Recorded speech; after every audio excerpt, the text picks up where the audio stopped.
Hello, everyone, and welcome to Paula's Soapbox Live. My guest tonight is an up-and-coming band out of Nashville. Their debut single was released last year, and it's called Between the This and the That. We were just talking about it. I've had it in my head all day. It's a great song. And it's a pleasure for me to welcome to the show lead singer Tracy Perrin, bass player Craig Anderson, drummer Kiefer Dickerson, and I would say guitarist Casey Pollock, but he is sick tonight, so sending out well wishes to him that he'll feel better soon. But, you know, this is Play Hot Lava, so the rest of them are here. So welcome, guys. Thank you. Thanks for having us. Thank you so much. I'm glad that you guys could come on. I'm glad that we got the video and audio stuff straightened out before it was, too late. So. Yeah, us too. Yeah. I'm just wishing that I had remembered to mute my phone before we got started. But okay. No one's gonna call. Everyone knows right here. This is modern times. Yeah, technology. So you guys have been together since 2015. So how did your paths cross? How did you guys meet up? Well, Casey and I had played together for a long time, the guitar player. And we were doing a lot of backup work and just kept talking about doing our own music. Mm-hmm. And I had a backlog of original material, and we kind of, long story short, that's a song we do.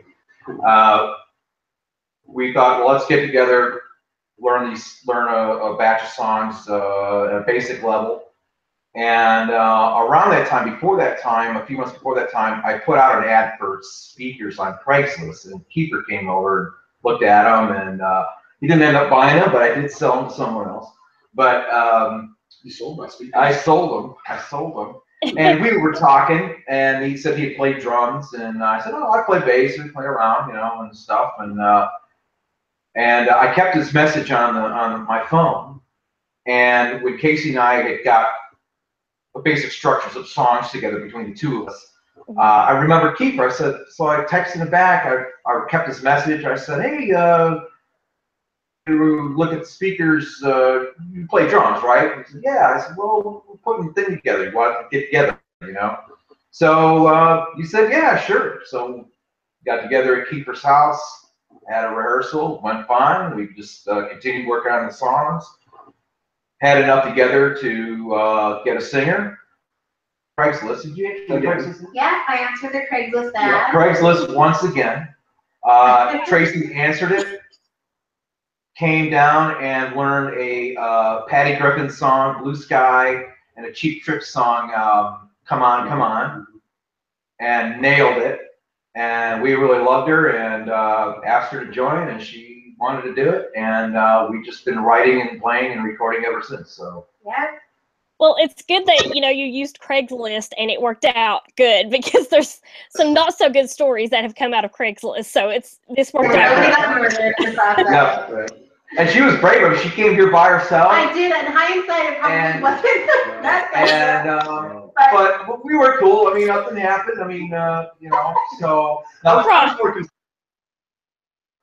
yeah, we did all kind of, she could have been a serial killer and tied me, Casey, and keep her, but no. Because we're gullible and easily taken advantage. Yeah, easily. And it worked out really great. It really did. Yeah, so it worked out great, and that's how it happened. So that's in a nutshell. In a nutshell, yeah. So who came up with the name Play Hot Lava? I think I did. Yeah. Really? So was that after the kids game? Yes. I think everybody sort of played it in some form or another. And with me, I'm originally from Chicago, and I grew up, and we have ledges in our basement that we, as little kids, we'd go on the ledges around the walls. And if you fell into the hot lava. You could barely touch the ceiling with your hands, and other kids have played a variation where they jumped on the furniture or whatever. But it's, that was Kiefer's version. That was the version they played in the South. So this is what that is. Okay. And none of you are originally from Nashville, right? No. very few people are originally from Nashville anymore. That's, I'm finding that out. It's the new LA. Yeah, it really is. It really is. So, did all of you move to Nashville specifically to pursue music? More or less. I was in Orlando, Florida, and for years been working in live theater and film and TV and on the theme park side of entertainment. And music was my first love, and I really wanted to make the change, have the opportunity to come up here and just see what it would lead to, and it's been a great thing. Yeah. I did. I moved. I uprooted my family to move here for music, and from LA. There you go. We rest our case. But yeah, I'm super glad. This is one of the best things that I've ever been a part of. So yeah, glad I did. Yeah. Well, and I've been living here since 1996. I'm from Chicago area, and I came up here just to kind of basically just a different thing, and it was the added bonus that there was the music. So. Oh, okay. So yeah, the music. And Casey was actually already involved in music professionally when he came here. He's the only one that Bend, Oregon. came here because of his gig. We came here, I guess, looking for gigs and opportunities. Right. But so that's how he ended up here from Oregon and Austin and Nashville. Yeah, he played with Sarah Evans' band for a long time. I read that, and he was with Reckless Kelly for a while in Oregon, right? Yeah, oh yeah. Yeah. So there's some people out there that will know those names. Yeah. So Tracy, I read that Nashville was a difficult kind of transition for you at first. So how did you sort of push through that and come out the other side, so to speak? Yeah, it really was. So I think that just making sometimes painful but concerted effort just to stay out there, moving to the city, especially with music or in an artistic way, to kind of break into the community. You have to just step out of your comfort zone and put yourself out there, however, awkward it might be sometimes. And what I learned particularly with Nashville is people really wanted to get to know you as a person before they invest in you as a music partner or as a collaborator. And so in LA, it's very much about schmoozing and who you know, and to a certain extent, that's all of entertainment. But I think with Nashville, people want to say, hey, let's grab lunch, let's grab coffee, let's have a conversation. Or we're moving into a co-writing situation or a band situation. They kind of just want to make sure that you're kind of staying, not just passing through and I guess using them for their musical ability, and then like a stepping stone. Yeah. And so really just looking for ways to get plugged into the community in an authentic way, helped me to really start to feel rooted musically here. So you feel like a Nashvilleian now, a true Nashvilleian. I'm really starting to. It'll be 3 years in June, but it's felt like 5 to 7 years. It's felt like a long time. But I think it's because in Nashville years, it's fine. That's right. 1 year is yeah. 7 years. But yeah. I've been here for 70 years. Yeah. You guys are pretty awesome to be a Nashvilleian, I have to say. Yeah. Well, you are a realtor too, right? Yeah, that's my quote unquote day job. Right. I became a realtor after I moved here. So after the second year that I was here, became a realtor. And really I was looking for something that would be flexible where I could still incorporate music into my daily life. Yeah. And also I have a almost 4-year-old son. He'll be 4 on Wednesday. And so at the time we moved here, he was 15 months and I didn't have any other childcare. So I needed something flexible for when he was in preschool. Real estate kind of fit the bill for all of those things, to generate some income and to have flexibility for music and for my son and my family. And so, yeah. And you sold a couple of houses as a result of this family. This guy. So she has made more money than all of us in this family. Yeah. This guy, I trained him well to tell me when to switch.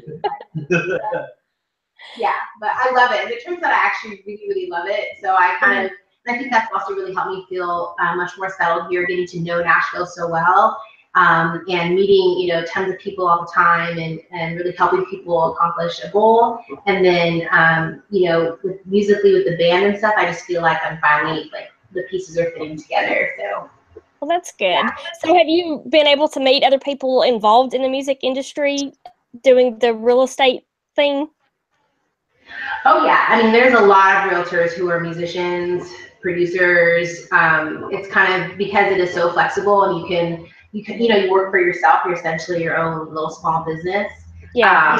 So yeah, definitely. And actually, the realtor that my husband and I used when we moved here, she's the one that kind of encouraged me to explore it. And her husband's a music publisher, and she used to manage songwriters in LA. So it is a very music friendly profession, I think.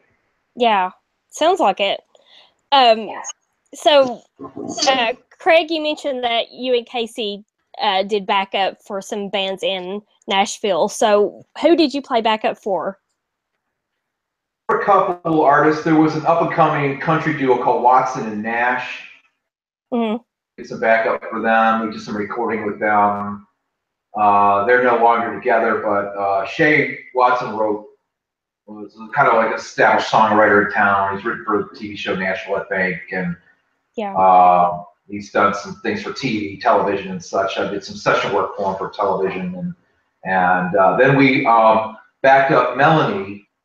The singer Melanie, you know that song, brand new pair of roller skates, brand new keys. Yeah. Backed up her daughter, Layla Heyman. Oh, okay, cool. She performed that song with her mom in the audience a few times, and so we backed up Layla. We did another Australian Christian artist named Jeremiah. We recorded on his record and backed him up. So we did a variety of artists, you know, folk rock, types of things like that. Yeah. So what did you take away from those experiences that you can now incorporate into Play Hot Lava? Those experiences, well, I think that, I think it made me, for myself, I've always written, but I think it maybe kind of honed some of my playing and writing down in a way, you know, playing different styles. I've always played, you know, I've played a lot of styles of music, but I think having experienced that and sort of having to play on the fly, learn songs on the fly like that, it kind of taught me to play a certain way that I focused on a certain way of playing, you know, and I don't know how to explain it, but it helped me out a lot, and you know, and I think it sort of helped shape the way I play with this group. Yeah. Doing the experiences I had with Watson and Nash, especially with Watson and Nash, and they're good experiences. Yeah. Well, something else that you've experienced, I noticed that you've done some work on the show Nashville. You've done some. Yeah, I've been known to pop up every now and then. Okay. Yeah. Yeah, and it's fun to do. Lovely people, and it's just a great thing. It's a lot of fun. It's a lot of fun. The people involved are really nice, and I run into Sam Palladio a lot in town at Fido, and he's just a great guy. And I was able to do a few scenes with him and Charles Eston and people like that. And they're really just wonderful people. I'm gonna have to go back and watch some of the older episodes and see if I can pick you out. Well, last year, if you see the Beverly, when Deacon owned the Beverly bar. Yeah. That was named after her sister. I was a regular bartender when they would do the Beverly, so you'll see me. Oh, okay. Yeah, I'm gonna have to look that up. What happened to the Beverly? Well, what happened was he got at the end of the season. He got in a fight with with the guy who co-owned it. Yeah. And the guy took him to court, and that was that. So. Oh, okay. Yeah, they haven't mentioned it. So. And the last season, yeah. So. Yeah. So, are you involved in any of it this season, or do you know yet? Yeah, I've done a few scenes. I did a scene a couple weeks ago when Connie Brighton was looking at her daughter's boyfriend perform at the 5 Spot. Oh, you're right. Yeah. You can't see me, but I was on that scene. Okay. And I'm on some stuff coming up. So that which I can't comment on. Oh, Yeah. But Ooh. I'm a professional. I don't do that. So He doesn't kiss and tell until after the episode airs. After the Right, episode. yeah. So, but they treated me great, and I can't say enough about how wonderful that show is and the people who are connected with it. So. Yeah. Well, I hope that it sticks around because I think it's good for Nashville. I To have think this is something the like best that. season since season 1 right now. Yeah, I think the writing is better so far. I can't say much for the Raina death, but I know that was kind of a necessity because she was leaving the show anyway, but it was very, very sad. So I haven't been able to bring myself to watch it since then. I can't watch like the funeral. So yeah, but it's very sad. Yeah. I didn't know that happened. Stop it, Keeper. Spoiler alert. So Kiefer, you and Tracy have any interest in participating in that show at some point? In Nashville? Yeah.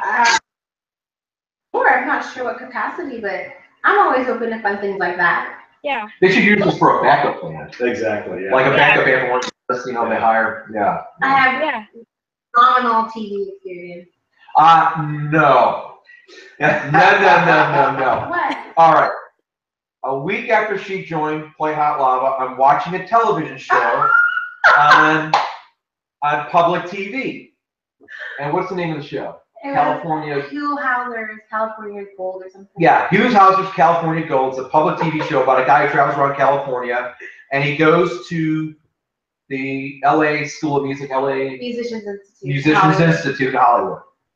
So my father-in-law and I are watching TV. My in-laws were up from Chicago area, and I'm watching TV, and she had just joined the band a week ago. And all of a sudden, she's on TV. I said, oh, that girl sings in our band. It's that girl in our band. You know, and I didn't recall Tracy. I probably, her name hadn't even sunk in my head yet. And she was there. She was on TV singing on this TV show. How did that not pop up in my research? You did that well. I get more people like emailing me or out of the blue, like, I totally saw you on this rerun of, I don't know. He came to Musicians Institute and they needed some like students to, sing in a choir setting or whatever. And a cool recording thing, yeah. Yeah. And they videotaped it. So I skipped class to do it, and that day was a very valuable class, and I still haven't figured out how to do what they were teaching that day. So the jury's out, but I mean, yeah, it's random. It's totally random. I don't think so cool. It's not on your IMDb. It's not on my IMDb. No, well, yeah, it's very well hidden because there's nothing. Yeah, social media, nothing. So, and I thought that I did a pretty thorough job of researching, but maybe I need to dig around a little bit more before you come back. Well, I think also because he passed away, so they may not have He it. did? Yeah. Oh, I didn't know that. 2 years ago, Yeah. so I don't think the show's even has been on. If it is, it's just reruns if they still even run it. So that might be why. Oh, okay. It's really getting impressive. I know. So, Kiefer, you are also a live performance coach, correct? I have done some of that and consulted with bands and artists on their social media and their marketing and that sort of thing. Yeah. So do you bring that to the band or? I would say yes. Yeah. Thank God for Vegas Keeper. saying yes. He does a fantastic job at it, He too. really does. I was about to say probably more than they would like, but I try not to. Try to leave it, just to everybody's own spontaneity. And that's the cool thing about being in this band is that everybody has experience on their own before this. Everybody is very comfortable on stage, and I think it really comes across when we perform. We're having a great time. We're not worried about all the elements of the show. We're just up there having a blast. Yeah. Yeah. And, the audience can tell. So they can tell if you're having fun, and they can tell if you're thinking about things too much and just trying to make it a good performance. So I think that's good. Definitely. Well, as I mentioned, your debut single, Between the This and the That, was recorded at Blackbird Studios, actually, in Nashville, after you won a Nashville Neighborhood Battle of the Bands. So what did that competition entail? What was our Well, second show together? it was like our third show, and we were just trying to get a gig. And Keeper found out about it. We did a quickie recording, home, kind of studio, a rehearsal studio recording, and they accepted it. And they narrowed it down to, I don't know, how many bands? 7 bands? 6, 7, 8 bands. Okay. 42 bands. So 8 bands, Yes. I think they narrowed it down to, and allowed us. We were one of the 8, and quite a lot we won it. So, I know. It was wild. Yeah.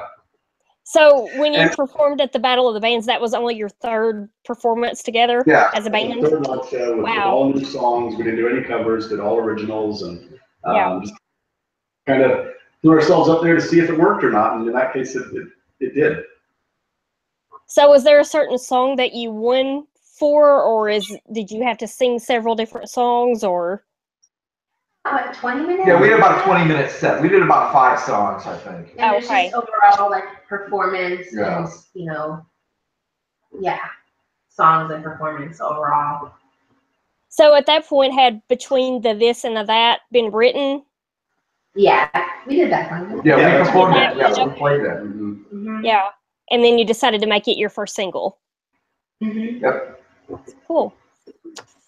Okay, and your debut album is on a 45. So why did you decide to make this your first release? Why did you decide to make your first release vinyl? Well, Casey and I were getting together to do this, and I told Casey, I said, I want to do something on vinyl. I want to press something. Mm-hmm. And we did it, so, it was the goal I had, and we're going to do another one. We're going to press another one. Yeah. And it's a medium that's now, very popular again, and it's really an EP because with the vinyl, with the 45, is a download card for a third song. Yeah. It's a baseball field in the wintertime. And, but we like, we just, it's sort of like a throwback of Keeper and being record collectors and just having a sort of an appreciation of putting a needle on a record and turning it up and looking at the artwork. We wanted people to experience that. Yeah. To look at the nice red vinyl and put it on and put on headphones and look at their cover art and turn around and read the information in the inside of the cover, see the picture, and it's like part of an experience, and me personally, that was my goal because I wanted people to share in that kind of experience, the music that we did, and it's a great experience. It's not just like on your earbuds and and while you're jogging. It's something that you take time out to do, and we want people to experience that. So and that's like I said, just me personally, and I know other people in the group too. That's how I experience music the best. Mm-hmm. And there's such, obviously a resurgence now in popularity of vinyl records, not just downloading something, but actually having the physical record. We wanted to be a part of that. I think that's how a lot of us first started experiencing music was on vinyl, and so when we had a chance to contribute to that. Tracy? No, I some was more in the CD. Yeah. Okay, so that's what it's some members of the band, came about a time where vinyl had already fallen out of favor because they're a bit younger. That's okay.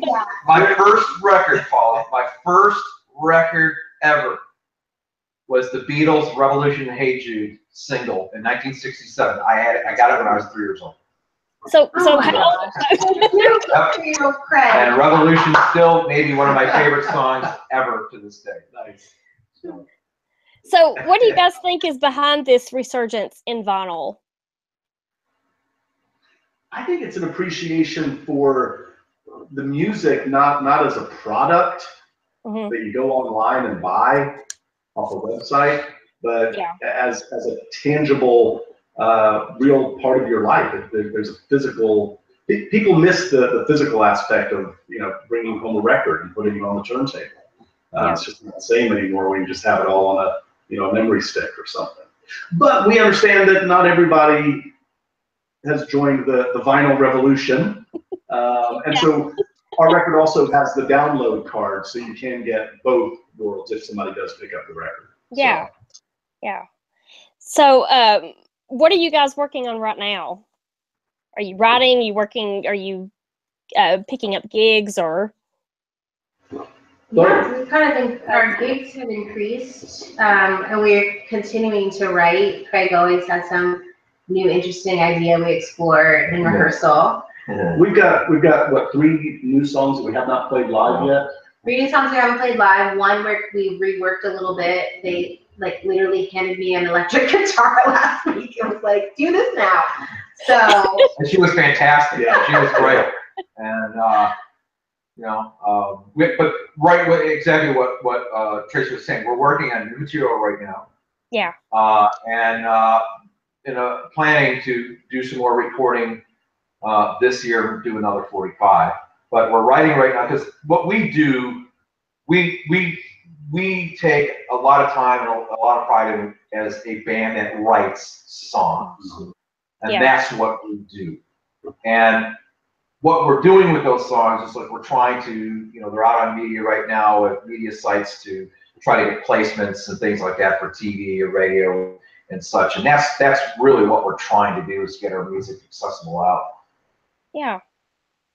And we do have some shows. Sorry? Go ahead. Go ahead. I was just going to say, and we do have some shows coming up that we're pretty excited about. 2 weeks from tomorrow night, we'll be playing at a local venue called The Basement. Okay. Which is a very, very cool Nashville club that coincidentally is in the basement of a record store. So that's kind of perfect for us. And Metallica played there. Yeah, exactly. Yeah. So it's a great venue. We're psyched about that, and hope that people in the Nashville area, or even as far away as halfway between Nashville and Knoxville. Right. Yeah. Wait. So when is that coming about? That's 2 weeks from tomorrow night, which is what, the 21st. 21st. Yeah, March 21st, 9 p.m. Basement, 8th Avenue South. Cool. I need to make sure that I post that on social media and everything too. So. And that's the info's on our Facebook page and our website and our Instagram. And Okay. So do all of you write together? Do you co-write together, or is it just a few of you that write the songs? And it's sort of a mixed bag. We're gonna be working on a song that Tracy wrote. One of her songs. Sometimes there's things that I have, and sometimes we all write together. So I think it's good that way because it keeps things fresh. It's not up to one person to do. Sometimes someone will have an idea and we add to it, and Tracy will put lyrics to it, and sometimes there's varieties of ways how a lot of songs are done. And I think with everybody having a hand in it, it keeps things fresh and keeps someone from drying out. So I think usually somebody will come into a rehearsal with an idea or the germ of the song, and in some cases pretty well worked up already. In other cases, it's just an idea and we run with it and add to it, and it goes from there. Yeah. But the thing that just impresses me, just from other experiences playing in bands, I've never been in a band that is this easygoing and agreeable. We're working on songs, somebody comes up with an idea, and everybody's like, "Yeah, I like that. Let's do it." So that's really good. Yeah. No egos. So. But by the same token, I think we're so comfortable and we have such a mutual respect for each other that if someone wants to kind of think outside the box or have a different idea, I think we're all pretty open to exploring. And what with my rule is, for myself, I judge myself harshest. If it doesn't cut it with me, or somebody just can't live with something, we change it. And I have no problem with it. I have no problem with it. Like that one song, people, the people song, you know, and I had some lyrics, and we kind of talked about the lyrical direction, and Tracy had some ideas, and she came up with better lyrics, and it's a better song because of that, you know. So there's no egos, no head butting at all, you know. It's That's good. for what's best and what sounds best, and that's why we're able to get along, you know. So. Yeah, that's really good. So where is the best place to find your music? Well, probably at this point on our own website, playhotlava.net. We've got all the songs there that people can listen to or download, otherwise on Facebook. And, you know, I'd love to ask folks that if they do check out one of our songs and dig it, to share it on their Facebook page, you know, share it with some of their music-loving friends and introduce us to a new audience that way. I think you can pick up the single. You're near Cookeville, right? Yes, yes. Disc Recovery Record Store has our single in Cookeville. Oh, okay. Disc Recovery has it. You can get the record here in Nashville at Grimey's, at Pond Object, The Groove. You can get it in Florida. Who's covered? Florida, we are at Uncle Tony's Donut Shop, which is a record store, not a donut shop. Okay. And also East West Records and Tapes. And in Chicago at Rolling Stone Records and Sputnik Records in Chicago. So we're getting it out to certain areas and record stores. Well, it's cool that it's available in Cookeville. I'll have to tell some people that they can pick up the actual record. So. Yep. Please have them do that. Or, you know, at our shows. At our shows. Yeah. Come here live and pick up a record at our show. And you can order it off Craigslist as well. This Craig. Yeah, that Craig. Long list. Okay, well, so your website is playhotlava.net. Your Facebook page is facebook.com/playhotlava. Twitter is twitter.com/playhotlava, and the same for Instagram. And also, I wanted to mention, Tracy, your husband has a jewelry design business. Yeah. It's called Lock and Key Designs. I'm actually wearing the piece right now. She just happens to be wearing a piece, right? But oh man, oddly enough, Sarah Evans has used a few pieces in her photo shoot. So there you go. That's really cool. Always a Play Hot Lava connection. Yeah, that was kind of something that he started when we moved to Nashville too. So we want to give him a plug too. lockandkeydesign.com. Yeah. Okay, cool. Well, do any of you guys have anything to add before we go? It's kind of a short interview. Casey was not a part of it, so. We'll answer his questions if you want to ask. We'll make everything up. Well, we have a couple more shows in April. We're going to be at Fat Bites in Donaldson April 8th with an awesome group called People Zoo and another awesome group called The Touch. And then we're playing April 10th at the Blue Room in Nashville, April 10th. So we have shows April 8th and 10th. And I think we're going to be playing the Family Wash again very soon also. So it's all on our website. And Keeper does a great job of keeping up with the website. And very, all the information's up to date all the time. The people out there are watching. I mean, please buy our record. It's a cool record. It sounds really good. It was mastered here at 1979, welcome to 1979, and pressed up in Louisville, and looks good, sounds good. It's a nice little piece to have in the collection. So. Yeah. And we don't want to scare people away by the whole record thing. It is available as a digital download. Yes, so okay. If you're a record player, don't freak out. You can still, Yeah, all 3 songs can be on digital download. Or get on Craigslist and buy yourself a turntable. Come on. Yeah. Maybe. Not everything works out as well as it did for you guys with the Craigslist thing. So. It's done well for us so far. Yeah. Well, guys, thanks for coming on. Casey, if you're watching, I hope that you get to feeling better, and all 4 of you come back next time, and maybe we can work it out to where you can play a song or something. That'd be great. And come on down to Nashville. You got to see us. Oh yeah, I will be there. Yeah, definitely. So I'll come check you out. Keep me posted on everything that's going on so I can share it and come check you out whenever I'm in town. So. Sounds good. Cool. Sounds good. Yeah. Thank you, Thank you so Paula. much. All right. And we got to Thank thank Dave Davis too. Dave Davis. Dave Davis, yes, yes, Radio show. for Yep. making this connection. So Yes. Yeah. Yeah. Old bandmate of mine. Old bandmate of mine. So. Yeah. And he's sick too, actually. So Oh no. yeah, he has a cold. Yeah. Everybody's getting a cold, so it's not good. Yeah. All right. Well, I'm sorry. What? Stay healthy. Yeah, stay healthy. Yeah, you guys too. Stay away from Casey for a little while, maybe, and get the flu. So, all right. Thanks, guys. I'll see you later. Thanks so much, Paula. Appreciate it. Bye.